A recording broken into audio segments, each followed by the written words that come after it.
Welcome back to the Expert Status Show. Today I'm having a conversation with my friend Hannah Murphy, who is a virtual assistant and business strategist, and we're going to talk all about our feelings and thoughts on the online marketing industry. We're going to chat about how we see that some things have evolved over the last years. We're going to talk about how especially during the COVID period, there have been perhaps some things that have gotten a little bit lost in the business world that we believe are really important.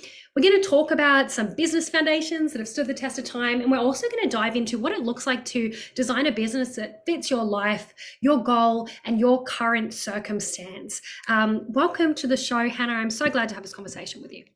I am so excited. I literally joked before with Elise that we could record for like 5 hours on this. So there's going to be a lot of good conversation. I'm excited for it. The challenge is set. Will we make it to 5 hours? Yeah. Bear with us, good listeners. So if you wouldn't mind, Hannah, before we dive into the conversation, give us like a little, intro to yourself for anyone who doesn't know you. Yeah, so I started my business in 2017, like end of 2017. Started doing primary teaching at uni, wanted a job on the side, didn't know the business world existed, and then kind of got an entry into a virtual assistant role. And from there, grew my business. So in my kind of first full year of business, went from 3 to 27 clients in 6 months, and really scaled and grew from there. And then the last few years have really pivoted a lot into education as well. Also teaching background because I love education, and doing, courses and helping people create a schedule and grow their business. And yeah, that's definitely a lot of the heart, I think, behind this conversation, because both Elise and I have seen both sides of like being a service provider in the trenches, doing the client work, scaling with teams, and then also, having courses and memberships. So yeah, I'm really excited.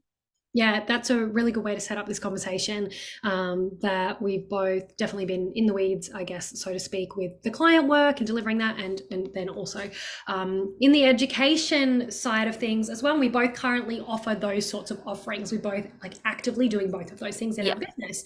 So I would love to start this conversation by having a bit of a chat about the landscape of the online marketing industry. What are some things right now that we are seeing that are perhaps really popular or have been popular, like trends over the last few years, whether that's to do with particular offers or to do with particular marketing strategies? Mm-hmm. Yeah, I think the first one that comes to mind is the real rise in education.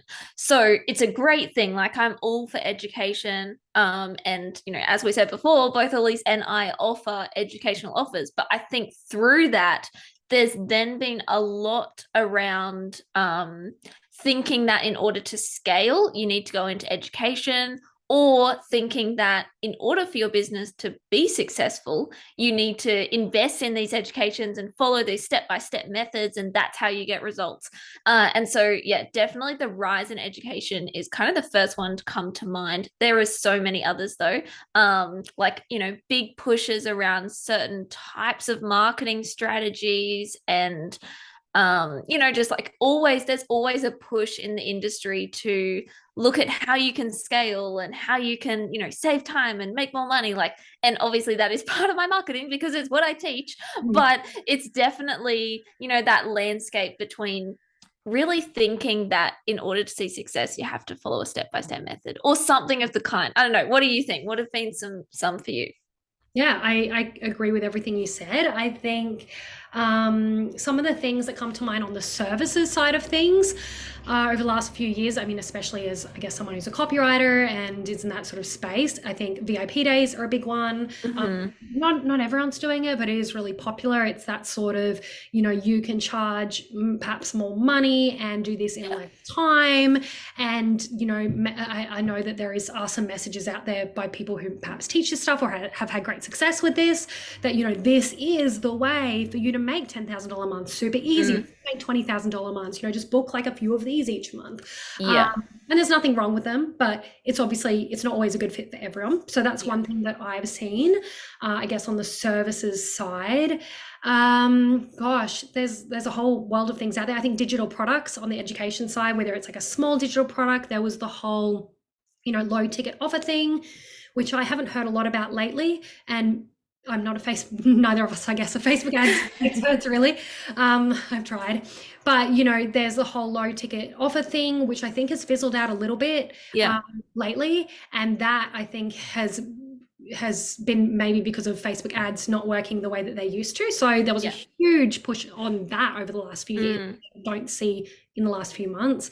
I guess strategy wise, like webinar strategies have been really popular. I think that landscape is shifting, and we both have had, really focused on webinar strategies the last few years. What else? Obviously, the obvious ones like Reels and whatever is happening on Instagram is like the thing you have to do every single day. Apparently. Yeah, there's just a few things that come to my mind, I guess.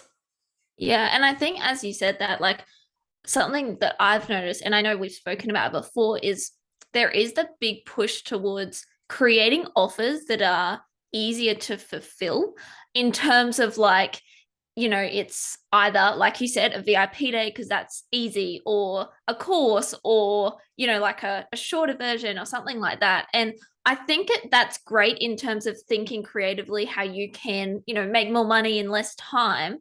But I think what is not communicated and what I've seen in the landscape lately is thinking that if you do those offers, business will be easier because you won't have to work as hard to fulfill on the like delivery, the client experience side. But I think what that's done is two things. The first is it's actually, and in this conversation, we're not saying everyone is like this at all. I think we want to have the conversation around these things, but I think, yeah, part of that means that there's been a drop in great client experience, whether it's a course that you're buying or something like that, for the goal of making it easier for the business.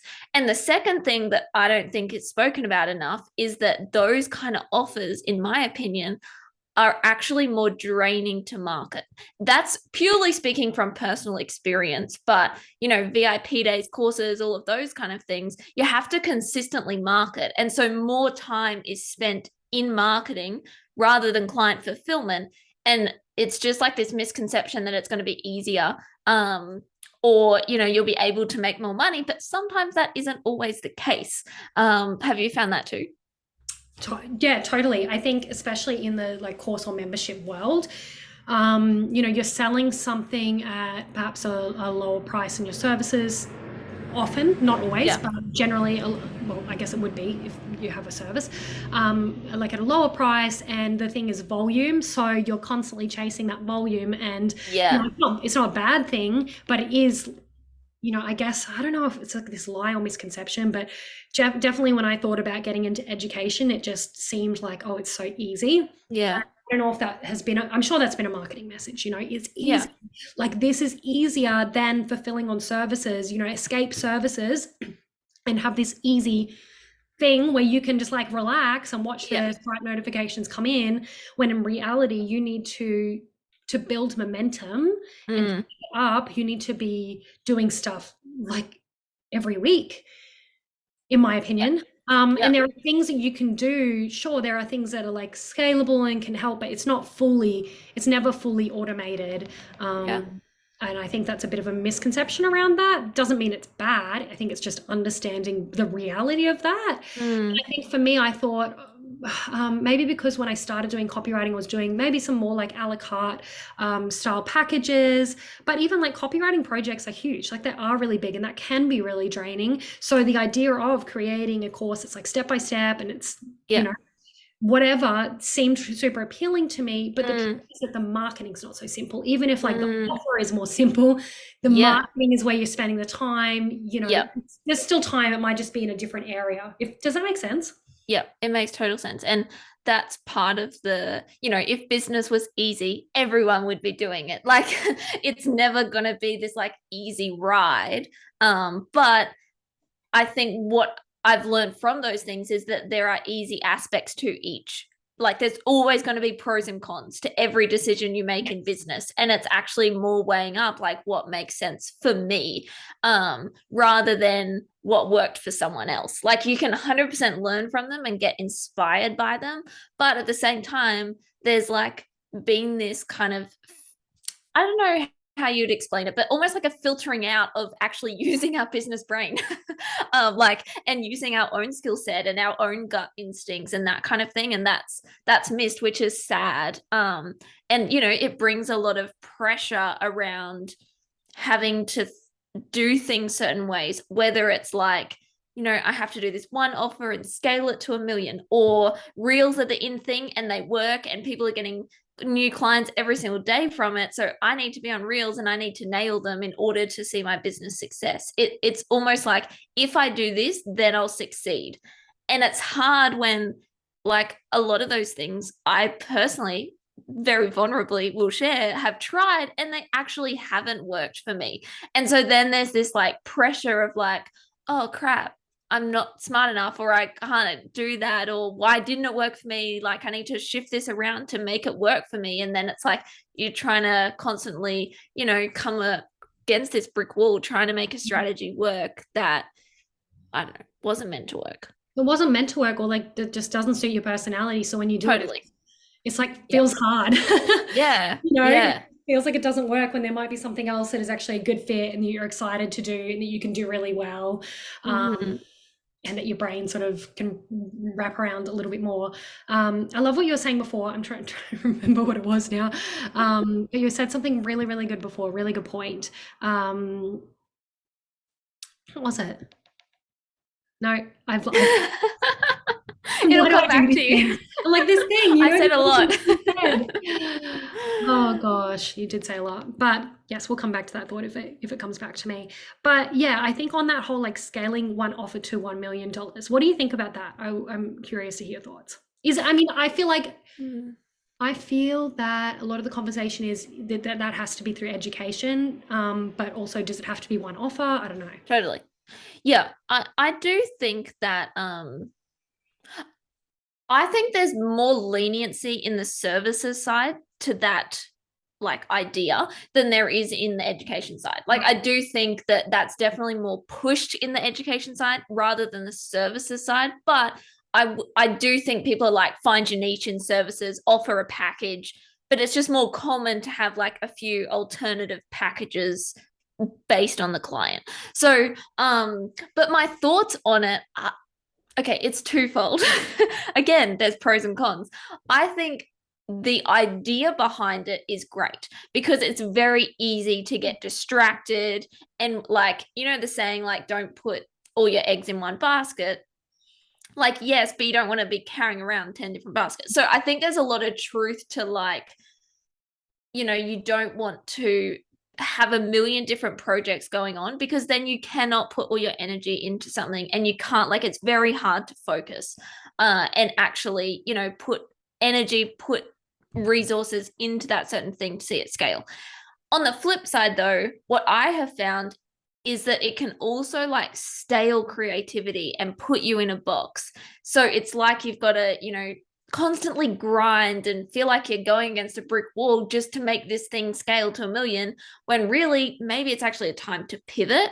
And so I think a lot of it is like, yes, it's good to stay focused and scale something up and like refine that, automate that service or that offer, like get that sorted and have it selling, because otherwise it's going to very much confuse your audience if you're selling a million different things at once. But I don't think that is the box rule for someone, where it should that offer should excite you to scale and grow it, rather than put you in a box and go, you've got to get to this point, or you've got to see this success in this offer, and if you're not, you've got to keep pivoting, like changing, like so yeah, it's definitely an interesting, I don't know, what do you reckon? Yeah, well, I agree. And I think what you're saying actually reminded me of what you said before, which is not using our own brains anymore in a way, and following like a very formulaic sort of thing. Yeah. And I think there can be like even shame in that. So you go, okay, I have to hit this $10,000 a month, or I have to hit this, I don't know, $1 million in a year. I mean, that's so big. Like when you're nowhere near that, that's just not, in my mind, it's just not very like, it's not very inspiring to me. If I'm making, hypothetically, if I'm making 100K, like that's not inspiring. Maybe I would rather go, well, how can we make it 200? Anyway, that's a side thing. But But I think there is that sort of, over the last few years of like, this is the way to success, so much so that, yes, like you said, you're boxed in and you feel like I've got to keep doing this thing, and you're doing it over and over. Whether, I mean, in my own business, webinar strategy is one of the things that comes to my mind. So I do that over and over in a very particular way. Yeah. And maybe change up a few things here and there, but just go, this is it's got to work. And it's not, it's not working, but it's the, hey, maybe it's a bit slower, or maybe it's like not, for me, doesn't feel as like exciting. And here's the thing, like, I don't want to be like, oh, follow everything exciting, because not, business isn't always fun, but also it should feel like it's working. Yeah. If it's not, then that's a sign I think things need to change. But I think sometimes we can be so in this box and this mindset that we get so rigid, and we're like, no, so-and-so said to do this like this, and to not do that until we get to, this amount of income, and to keep doing this thing. And if I, that was a really loud truck. Sorry, everyone. If I divert from that plan, then I'm a failure, or like I'm fucked up, or I'm not good enough, and I just don't have like what it takes. And actually, the truth, and I was saying this to you recently, and I think I've shared this in the podcast recently too, is like, when I started my business, I didn't have all of that junk in my mind, so to speak. Like, I didn't have anyone telling me what I should or shouldn't do. So I didn't have these preconceived ideas what's right or wrong. So I just went, I'm going to do this thing. Let's give it a shot. And it was like very quick. Not that it has to be quick, but it was quick. It was like testing, trying things. I didn't feel like embarrassed if it didn't work. I sort of was like in my own lane. That's why I was in my own lane. And then somewhere along the way, I followed methods from other people, which are not bad. They're so helpful, but that can sometimes, if it's not working out, like, I got to keep doing this. And I had this idea that I have to keep doing what this person says or what that person says. And if I'm not successful, then too bad. You've got to keep trying. You're not doing good enough. If someone else is successful, well, it worked for them, but you're clearly not good enough, which is, no one's saying that, by the way. No one's saying that, but it's just, I think as business owners, when we get so stuck in the formula thing, like the box, it's like, hold on. Let's step back a minute. And I've had that big moment in my business this year and gone, what actually works for me? Like, why isn't this working? And, could I try something different? And would everyone really think I was ridiculous if it didn't work out? No one cares. I have definitely found that a lot, because I agree. When I first started my business, I was like, okay, I want 10 clients here. I'm going to pitch all of these clients here and like, hit these goals and like try everything I can to get there. And there was this like real motivation of trying things. And I do think that, I mean, maybe it's just personal experience from us and our businesses and not the landscape, but I do think because of this rise in education, it's like they've gone ahead and tested it for me. So I don't need to test. I just need to follow what they've done, or follow what this person's done. And if it's not working, it's my fault. Right. But I do think that there's like, we do need to get back to like being okay with trying and testing things, and if they don't work, like how to better handle that and move on and not be embarrassed by it. And like, because definitely when you start a business, you have that real like drive and like you do not care what other people think as much. And then when you're more in the industry, you have more of an established brand, when something doesn't work, or when you're educating others on something, there is this like pressure. I mean, I find I daily deal with that pressure of like, if something doesn't work, this is embarrassing. Or if something doesn't work, I now have to tell all of these people and pivot, and this is going to be embarrassing.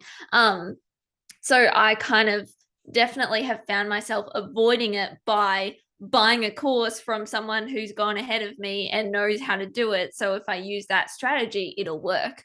So I definitely think there's been a lot of creativity like sucked out of businesses. Not all businesses, like some are really paving the way, but there's definitely like this idea. I don't know. Are there any like marketing strategies? And I know you went on maternity leave, so you've definitely like had a real shift in life season as well. But I'm interested, are there any like marketing strategies that you've done and I know this is like your podcast, I'm just casually overtaking and interviewing Go for you, it. but Mm. like, yeah, are there marketing strategies or an offer or something you tried the last year or two that totally failed? Ooh. And like, how did you recover from the failure? Totally failed. I don't know. Totally failed is like that's a big thing. I Didn't don't know. work as well as you thought. Oh, okay. Yeah, well, there was one thing that I put out a little while ago but I didn't push it as much as I could have. Yeah. So that was a Voxer coaching, I think, that comes to my mind, and I did that with you. And I think, like, technically could have promoted it more. I probably only shared about it twice. Mm-hmm. So I wouldn't say it's a total fail, but and it was something that I would love to do, but it was like, obviously this isn't like resonating, or the way I'm communicating Yeah. isn't resonating, even though I did get a few people interested. So I don't know. I mean, it's not something for me. It's like it's definitely something that I would keep up my sleeve and go, oh, could I revisit that, or could that come in Yep. as like maybe I want to say like an upsell, or as like complementary to an existing client. Maybe it would fit better there, to someone who already knows me and values the process. Yeah. But I don't know. I didn't really get too cut up about it. I didn't really Yeah. think too much. Yeah. I just, but maybe I again should have tried. Well, I wasn't super strategic with it, but I think, I don't know. Yeah, that's the only thing that's coming to my mind, Mm. because last year I pretty much stopped working at this point. Yeah. And I Um, think you bring up a good point. Nothing totally fails in business. Like every single time something doesn't work out as well as I had in my head that it would, it's like you still learn something from it. Like, it's as cliche as that sounds. It's like you're still gathering data in terms yes. of like what resonated, what didn't. How can I tweak this? How can I pivot? How can I whatever? Yeah, Yeah. because I tried a VIP day like might have been last year or Yes. a few years ago. I don't know. I can't remember. Yeah, you've seen all the evolutions of my attempts of things in offers and marketing strategies and all the things. But I remember trying it, and because it was the in thing, right? Like everyone was starting to do VIP days. So I thought, oh, this is the secret to making my services based business so much easier. Mm. And so did it. And then like I booked a client with it. And then from there, I found like it just did not suit my personality. Right. As I was fulfilling on the client work, like I felt so exhausted, so drained, and all of this stuff. And again, it's not to say VIP days are bad or wrong, because like I have some friends that crush it and love it and it really works for them. But for me and what I was doing in my season of life, like it just did not work. And so I do think what I learned from that though is like initially I was like, oh man, this sucks. I like launched this thing and I'm embarrassed now that I'm not offering it anymore. And like, what are other people going to think? And this was meant to work. And, it's so great for other people in their businesses. But then I was like, hang on, like I actually learned something about my business and my personality and what I actually find fun and how I want to best serve clients. And so then I'm like, okay, now I just know that's not a good option. Exactly. I've now got clarity on that, and now I can keep going with something else. So yeah, I do think it's like, you've got to have clarity to do something. Yeah. It's just information that you now know. Yeah. So I don't know. I don't think maybe it's probably a personality type thing too, because I think Yeah. we're like Enneagram 3s. You are, aren't you? Yeah. And it's like you're very fast moving. I feel like I'm very forward focused. So if something doesn't work, I'm like, okay, what's the next thing? Yeah. It can be to my detriment as opposed to like working something out. Mm. That's a lesson for me too. But maybe I don't get so upset because I'm like, all right, next thing, whatever. Yeah. Yeah. But also in saying that, by the way, I didn't even remember that you even did VO. Like I knew, but at the Yeah. time, like I wouldn't have known that it did disappear, Yeah. so to speak. Yes. Hear about We it overthink it. because we overthink it. And side note, I love VIP days, and Yes, you are one of those friends that it works for. yeah, and it works really well for me for writing launch copy in particular. Yeah. However, I did a bunch of them last year, and I'm probably going to be doing some soon again this year. But obviously, it's not something I could do while Archer, my baby, was like born, obviously, and well, I mean, he's 10 and a half months now. Like I couldn't do it until I have more time again in my business. Yeah. So like it is really that's an offer that's like very specific to someone's season. Like if you Yes. need to have the time, and also specific to your personality. And I love like boom, boom, boom work. I love working like that. Really Totally. high Great for energy. clients, get a quick win. Yeah, 100%. Exactly. So it depends on, every sort of offer. It depends on your personality. It depends on, your business and your offer, whether it actually works, whether it works for the clients, all of that sort of stuff. Yeah, definitely. So how do people know, for themselves, like what are maybe a few telltale things that they can go, I can identify like this strategy isn't working, whether it's a marketing strategy or this offer isn't working. Like, I guess we've shared a bit of our experiences, but what do you think are some flags? Yeah, I think it's a combination of two things. The first is like data. And sometimes you've got to do it to get the data, right? Like, so it may just totally flop and it's like, okay, I've learned that now. So data in terms of like, okay, are you seeing traction in this marketing strategy? Is it resonating with people? And is it then converting people? So that is a huge, like, you've always got to come back to data. But the second thing that I think is also big is passion, because there may be something that has data behind it and it's selling. Like, for example, I booked that VIP day, like there was obviously a market for it, but I was just not excited about it. And like, there was a recent offer that we were speaking about that I was going to like think about launching, and when I went to launch it, I just had no passion or excitement for it. And kind of going back to what we said earlier, not everything in business is going to be easy. Like, you can't just eliminate all the hard things on your to-do list and then expect your business to grow. Like, business is hard, but I do think that if you have passion, it makes it easier, and it makes those hard things like feel lighter, And so I definitely think you've got to be excited and passionate about something. And if you're not, then it's a matter of going like, okay, is there data behind like this actually needs to get done and is important for growing my business? Or is there a way I can outsource it? Or is there a way that I can totally eliminate it for this season and see if it impacts my business? Like, definitely those two things are what I find are my like two drivers in making decisions, and like, when to pivot, when to not, how to have something that is relating to my personality and my passions and that kind of thing. So yeah, what about you? Yeah, I agree with both of those things. I think like we've said before, I've definitely ignored for a little while that whole like passion thing in the sake of like following something and doing it again and again and again. And that just sucks, because I just felt so generic, honestly, and just felt like, this is so boring and it's not special. That was on the education side of my business, the way I was marketing it, the education itself. Whereas on the services side, I go, oh my gosh, this is amazing. Like, it's hard work, but the delivery was like, people were wowed and seeing their faces, and like all of that was so rewarding. I'm like, that feels really hard, but it feels really good, and it's sort of asking yourself those questions.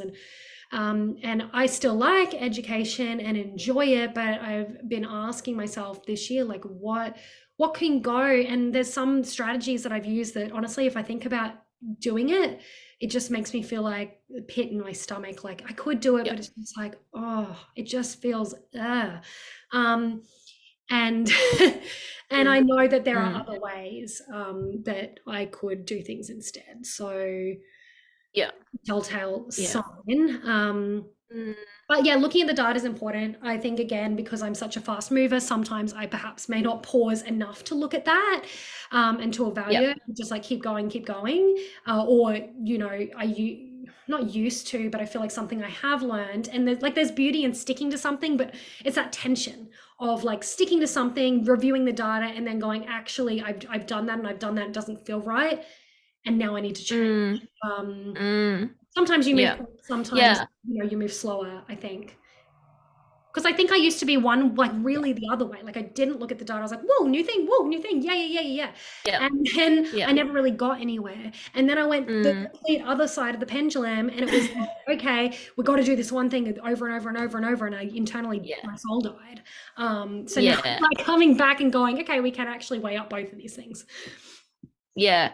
Yeah. I remember, I think it was last year or maybe the year before, I did a coaching session with someone and like I was getting coached. And part of the homework was they got me to do this spreadsheet of like every offer that I've done in my business and how much money it's made. And it was so eye-opening to me because I was like, wow, like there's actual like this is where I got the most income and this is where and like yes, I had a rough idea, but like putting it out on paper and actually looking at the data in that way did really help. But then you have to be careful to not let that then stifle you. And as you said, bring boredom and like, put you in this one box and you've got to like keep going and keep going and keep going and keep going until it works. So yeah, you definitely need to be creative and have fun. I think that's a big part. Like, what is fun right now? Like, what's something I could do to add more joy into this, as corny as it sounds, but it is true. Like, how can you make something more fun? How can you make something more that would actually make you feel more passionate about what you were doing in this season? I agree. Yeah, that's good. That's a really Mm. good way to say it. Mm. I want to sort of maybe slightly change the conversation for a moment. And I'd love to talk about maybe what are a few things, and I know we've touched on them, so maybe there's just a couple more, but what are like a few things that we feel maybe that are really important, but that have perhaps gotten lost over the last little while or in the conversation?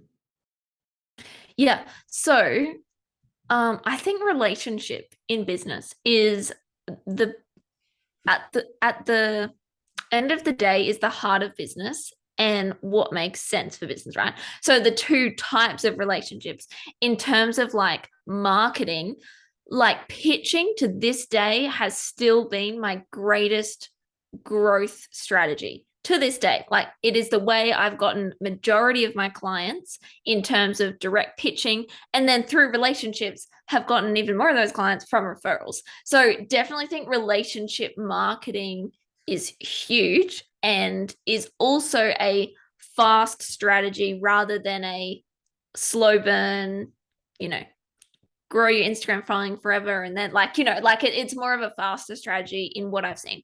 The second then to that is the relationship on the back end in terms of once someone has bought with you and become a client, like how can you give a really good experience, whether it's services, courses, memberships, digital products, physical products, whatever your business is, like how can you actually bring in that fun excitement for a client? Because as a direct result of that, they're going to rave about your services and that will then or your offers, and that will then grow your business. So definitely think the relationships, like coming back to that, they always stand the test of time. Like no matter what Instagram algorithm change there is or what offer you change, like at the end of the day, that is one of the greatest forms of marketing, in my opinion. What do you reckon?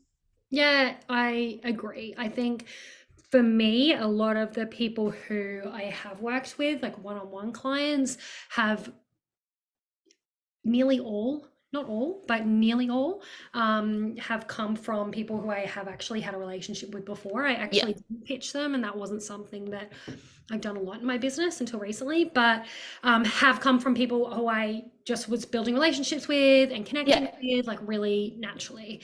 Yeah. Which makes a lot of sense. And because you're front of mind, and they're coming to know you and to trust you, I guess in a service aspect, that's really important. I Mm, think that a lot of people actually don't realize that pitching is a thing. I want to say, yeah.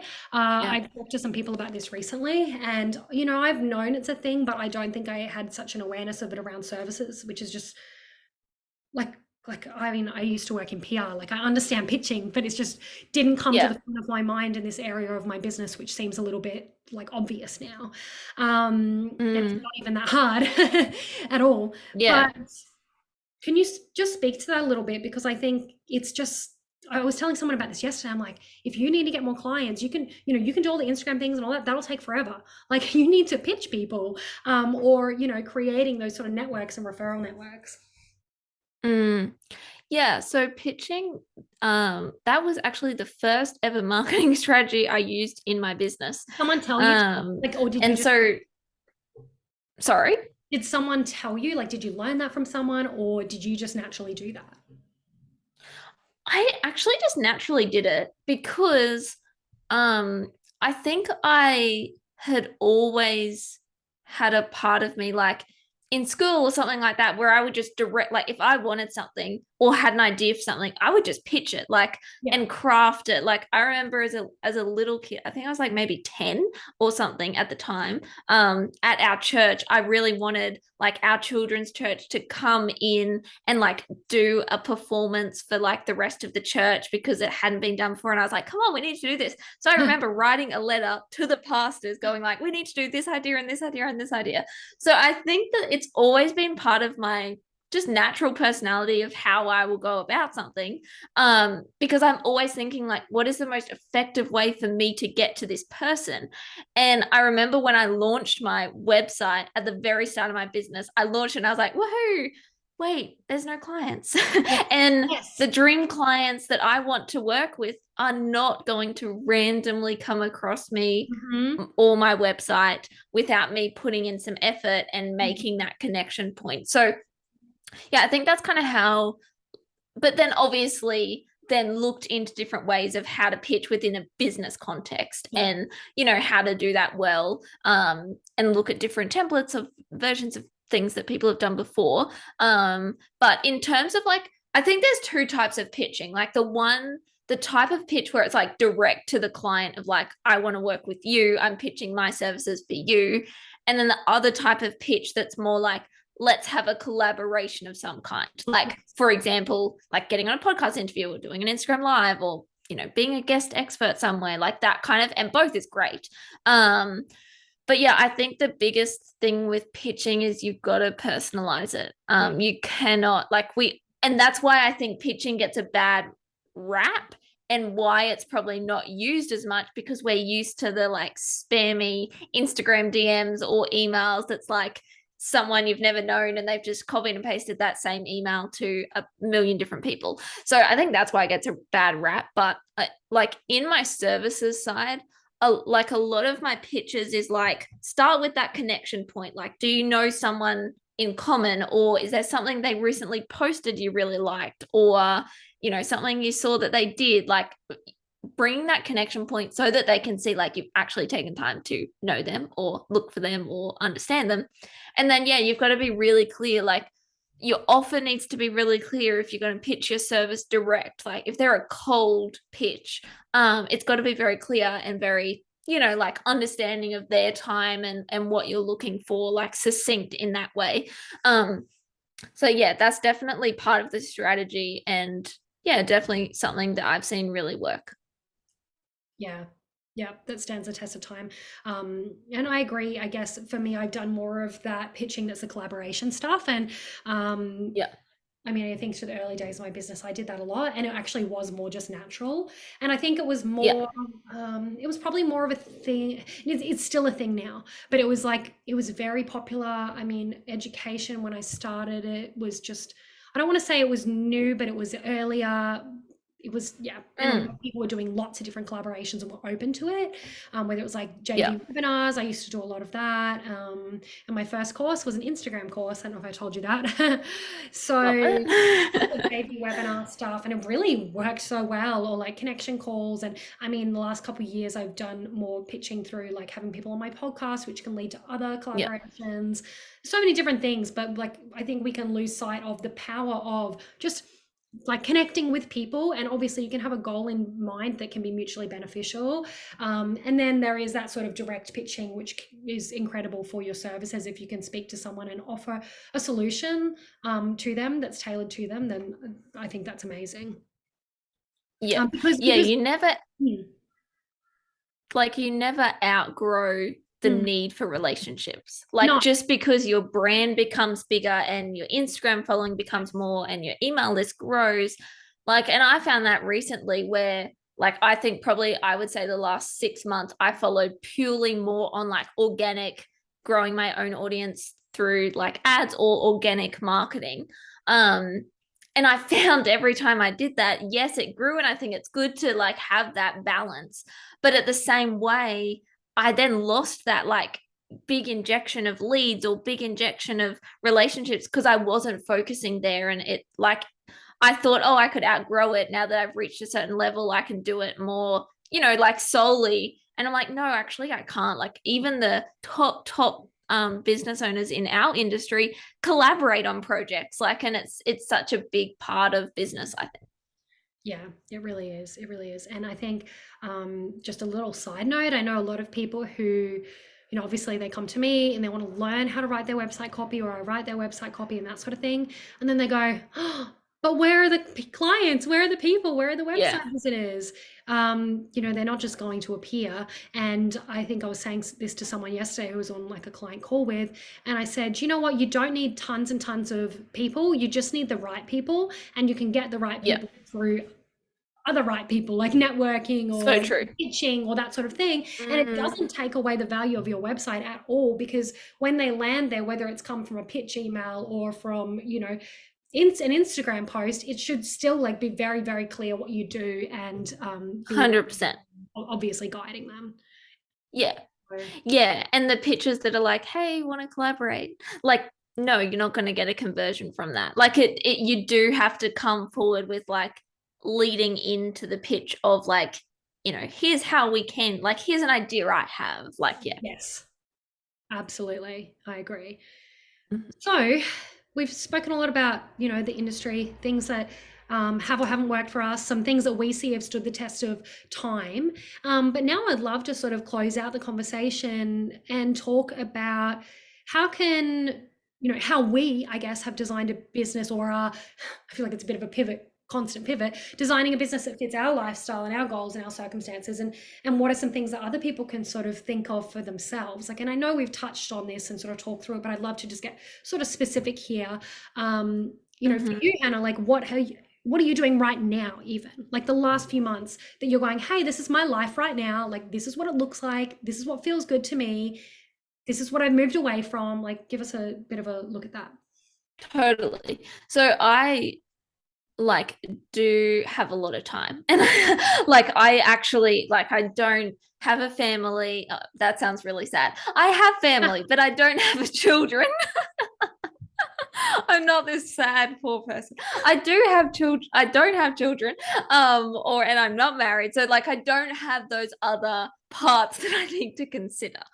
But what I have done recently is just I do relief teaching because I really enjoy that. So like 1 to 2 days a week I do that. So I guess for context, like I am in my business, I would say on average about 3 to 4 days a week. Yeah. And that's my sweet spot. I found anything less than that, I was so bored, and I was like, just wanted to work. And that's, what we're kind of saying, like, you've got to build it around your personality. And I love work. So I do obviously have to be careful how I manage that. But yeah, definitely kind of 3 to 4 days. So in terms of, okay, I'll split this into two parts: offers and marketing. So in my personal offers right now, I have two sides of my business.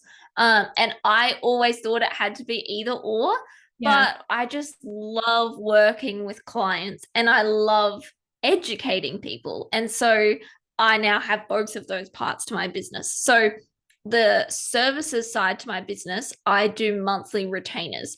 Now, I know that's not going to work for everyone in every context, but the reasons I love it is because I don't love constantly marketing every month for new clients.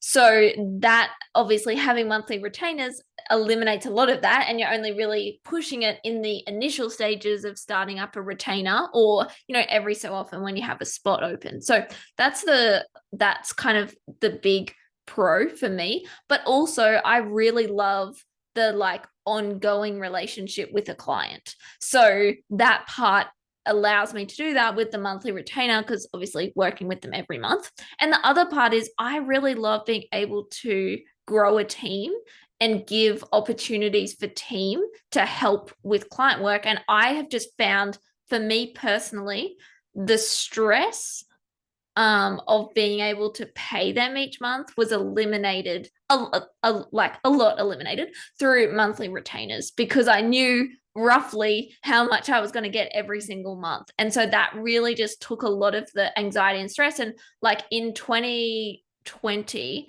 like I had done 3 or so years of monthly retainers, grown it up. Then at the end of 2020, I burnt it all to the ground and let go of all clients because a team member had recently left and I thought I can't find another one as good as her, and B, I thought education is the way I need to scale, and that's how I'm going to see more profit, more income, da da da da. So I then at the start of this year, which is 2022, I was like, I miss that monthly retainer work of working one-on-one with clients and also having that predictable monthly income. So that's a huge reason. I know I'm like hardcore pitching monthly retainers right now when we've just said, don't follow a strategy that works for everyone else. But that's just why. And I think that's important to understand why it works for me, because that may not work for everyone else. And then in terms of the education side to my business, I'm actually, to be transparent, still kind of figuring this out. And I don't think there's anything wrong with that. I've definitely tried like DIY courses, one-on-one coaching, digital. Actually, I've literally tried it all: digital products, memberships, all the things, and each have pros and cons to them. But at the moment, I have a monthly membership that kind of brings in one-on-one coaching, like through office hours and that kind of thing. So that's what I'm doing at the moment. Really love it so far. And yeah, that's just, I think, finally found my sweet spot in those offers. And it's taken a very long time. And Elise has seen a lot of the behind the scenes of that in our Voxer messages, but it definitely, I found the education side really hard to like find my passion, love, what's worked for everyone else / what works for me, etc.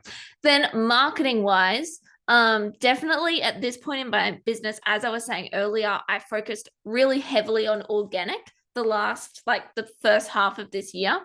You did, yeah. Moving into the second half of the year, and yeah, I did like hardly any collaborations and anything like that. Moving into this year, I really want to have a very clear balanced tension again.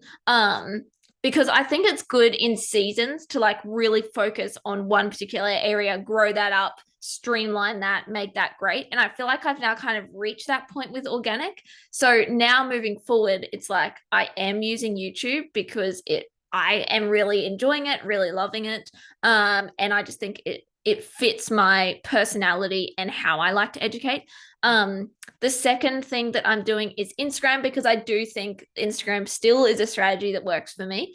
Even though it's not far, like, so those two things are what I would say more like stabilizing strategies in terms of they're like there for the long term and they're more of a slow growth and more of a nurturing of my community, but I'm not expecting like hundreds of leads every single week from them and relying on that.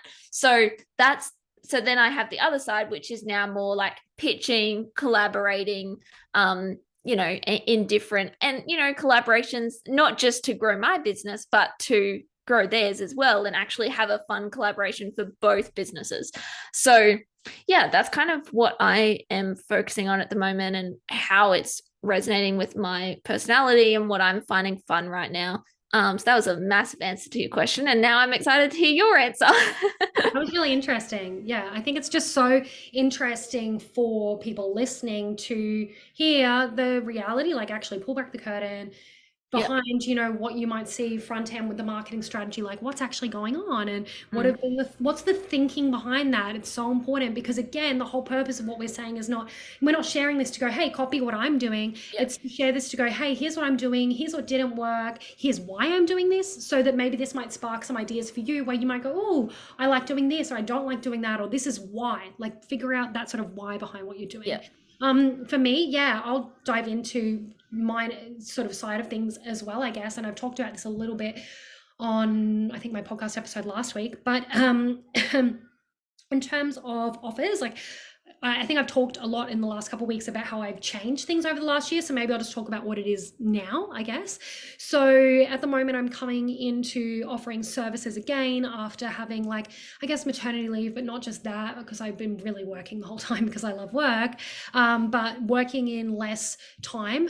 than I did before. So working in nap times, etc. So now having Archer's at daycare 2 days a week from this week. So now I have like those longer periods of time in the day, which means that I can bring back services so that I can like easily focus on that without like interruptions. So that's really exciting. I think like you, I found it very rewarding delivering. I mean, I guess the services that I've had in the past are like end products, but I found that very rewarding delivering something and for people to say, "Oh, you wrote that like better than I would write that myself," or that sounds more like me than if I wrote it myself. Yes. People say that often, which is really cool, and that's very rewarding. And I feel like I get to use a lot of my creativity there, and it's data and creativity based, but that's exciting. And then something that I want to do is like I really value really recurring revenue in my business, and that's one of the reasons why I've loved education, because I thought education was the way for that, and it totally can be and is and still is in my business. I've had recurring revenue from my membership for a long time now, and at times that's fluctuated depending on, again, how much I'm able to put into it, because it does require a lot of energy and focus. But you know, I'm grateful that I'm grateful to myself for putting in the work. Go you. That, you know, at this stage last year when I was about to go on maternity leave and have a baby, you know, beginning of October, that I was like, I really focused then on building up my membership, on increasing sales, so I could go into that with some predictability around like numbers and payment plans I had then, which was wonderful. And I still have that now. So that's cool. And then I guess on the services side, you know, for those listening, like Hannah and I've had conversations around, you know, could I explore a retainer service and what would that look like? And I think for me, I always felt scared of the idea of having offering retainer services, because I used to work in a PR agency, and that was like my first corporate, like official, whatever you want to call it, job, big job. And you know, at one point, I think I was looking after 6 clients on my own, and like I learned so much, but every single client, we had very different things we were doing for each of them. One, I was like running a industry magazine and writing the content for that. Another, I was doing like media releases and PR events. Another one, I was running the social media, and they're all different industries and all different tasks. And it was like, it was so stressful. And I don't know how I got stuff done, and there wasn't really good systems in that business, and it was one of the reasons why I wanted to like leave it in the end. So it was super stressful. So I thought that maybe that's what it's like when you offer a retainer. You're just doing whatever for a set amount of money every month. Realizing that it doesn't have to be like that is really nice, and that actually is it works well when it's very clear and it's very systemized, and that can help you like I guess the deliverables are systemized, and the way that you run that in your own business, so that you can have the recurring revenue, but you don't lose your mind in the process. Like, so it can actually not feel so hard. And like all over the shop. So for me, I've been bringing that offer in, which is content management and or strategy, which is really great. It feels really good. That's awesome. And then on the education side, having my membership, which educates people on copywriting principles. On the education side too, something that I am doing, and I haven't told you guys about, but whatever, I'll tell you, because I don't know how many people listen to this show anyway. So if you're one of the lucky listeners, I'll tell you. I'm going to be launching a template shop. And this is because like copy templates, and I've sold a sales page copy template before, and I had great reviews from that, and people love that. And I think, you know, it's that tension again. It's a tension between you as the expert knowing I know what people need, but also recognizing what people want. And so that's where I've gone to the point of, I know that people, they want a quick win, especially when they're starting, or if they just need to get something up. Sometimes you need the first iteration of something, and to get an about page template or a sales page template or services page template can really help you get something done in a day or two. But then I think, oh my gosh, they need to know X, Y, and Z. So that's really where, you know, people can buy a template, and then if they want to join my membership and really equip themselves with copywriting principles, get reviews, that's where they can do that to sort of strengthen that and make sure that they're on the right track. So good. Then back with the services, like I said, that retainer service and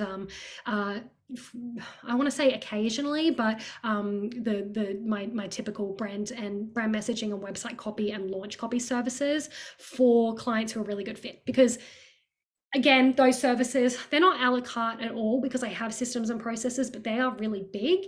And going back to like my lifestyle and my life, like I have 2 full days to work, and otherwise it's nap time, and sometimes it's a bit stressful to try and get everything done then. So I want to make sure that if I do take on clients in those capacities, it's like people who feel like it's a really great fit, and it won't be so many. Whereas I want to put my focus more toward building relationships with people I can work with again and again, and create like systems and create a team around offering that content management services. So good. Breathe. I didn't even talk about the marketing. Those are just things. I love that. I feel like I've talked about this a bit, but in short, like the marketing side of things is, pitching is a focus at the moment with the services. And on the education side, honestly, still kind of figuring that out. Again, like I have had a webinar strategy in the past, which I'm sick of. So I am going to probably record like a smaller, like mini video to try that out. But also I want to look into Pinterest again. I had a little failed attempt with Pinterest a couple of years ago. So because I think that's I've seen templates. Suits templates is what I'm trying to say. Exactly. Yeah. And that's a slow burn. Again, that's not something that you can go, oh, I'm going to do this and get a client tomorrow. Like you have to have patience. And for me, I'm like, I have to have the budget and know that I have the cash flow so that I can give this the time it needs. Yep. 100%. I love that. And I think that it reminds me when you said about cash flow and having that, like a mentor said to me a few weeks ago, they were like, because my personality is very like pioneering, trying new things, all of that, right? Like I need a very reliable income source in my business, and I need a risk-taking something in my business, and I like have to have that tension. And so I feel like moving forward, if you're listening right now, like I would encourage to ask yourself, do I have something right now that's reliable and consistent and getting me income each month? That may not be a retainer service. That may be a course that's selling, a VIP day that's working, like something in your business that's streamlined, that's working, that's like, that foundational aspect to your business. And if you don't have that, I think that's where people need to focus first, is like at building that up and making that reliable. Then you can have the other parts to your business where you can kind of change and pivot and experiment and like, have a go of something else, or maybe have an offer that, just excites you and you're passionate about pursuing and trying. But I feel like if people are always pivoting, trying new things, that kind of thing, that's stressful. And that's actually not what we're encouraging you to do. Well, at least I'm not encouraging you to do. But yeah, just finding that tension and that balance between like reliable and growing your business and experimenting, not putting yourself in a box, using creativity, that kind of thing. That was a really good summary. I think that's a really good way to put it. Yeah. So important. So do we have any last, takeaways for anyone to think through for themselves, like designing their business around their life? I mean, I feel like what you said was just amazing, but are there any sort of last takeaways that we can share? Yeah, I think 2 questions I always love to ask myself is, what do I want my week to look like? And what is fun in my business right now? / do I need to add more fun into it? Because I think when you add fun, when you add like that bigger picture, like how you can make your week look how you want, it makes the harder things in business easier, because they will still be having to reply to some emails that are annoying, or they'll still be having to those things that no one wants to do, but is just part of running a business. But when you add those like passion and fun in, then it definitely really helps. But yeah, I think something alongside those questions is something I do whenever, because I feel like we've brain dumped a lot of thoughts here. This was just like this is all we're thinking and feeling. We'd kind of encourage you to do the same. Like, put a timer on for 5 minutes and just brain dump all the things you've wanted to do, all the things that you're frustrated with, all the things that you want to try but have been too scared to try. Like, just brain dump it all. And then you've got it on paper. Then you can start to filter those things and go like, okay, what are the things maybe I do want to try now? What are the things I need to shelve for later? What are the things that need tweaking, changing, etc. And then kind of, doing that over time, obviously not all at once. Yeah. Yeah. And I think, again, like, I guess everything that you said is great. I don't need to add really anything, but I just want to say the whole premise of this conversation today is like, we want to remind you, you don't have to do something just because everyone else is doing it. So you want to hear like all the things we're doing and think, oh my gosh, do I have to do retainers or this or VIP days or whatever?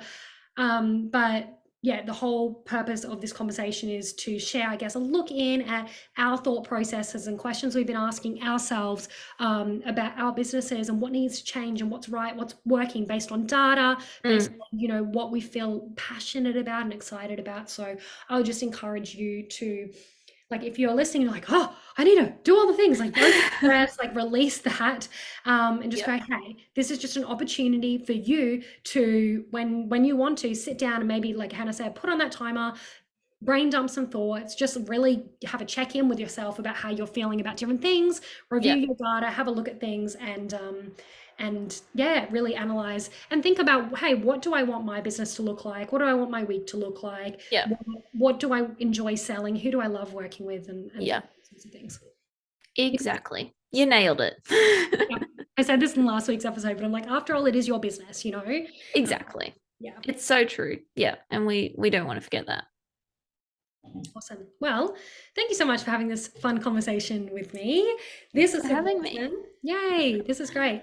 If you guys enjoyed tuning in, shoot me a DM because I would love to hear your thoughts. Or if you have any follow-up questions, even you can DM me at Connection Copy Co, or you can DM Hannah at With Hannah and Co. Yeah. Or do a group message and share us all your thoughts. Do a group message. Share your thoughts or your questions or takeaways. We would love to hear from you. Amazing. Great. All right. Talk to you next time.